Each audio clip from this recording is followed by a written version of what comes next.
Alright, let's show you how to get the battery out of your glass break sensor.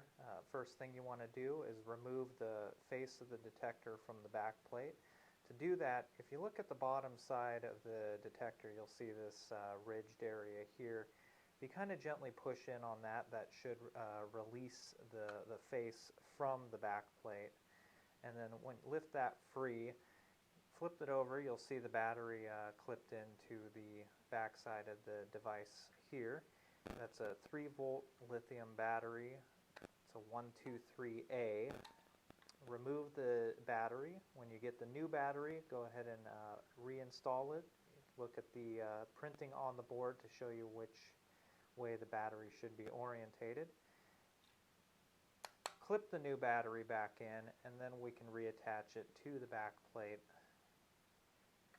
And you're going to want to hinge this, so you'll look at the top side first and kind of clip that into place, and then hinge it towards the bottom, clip it back together. Once that's back together, you're good to go.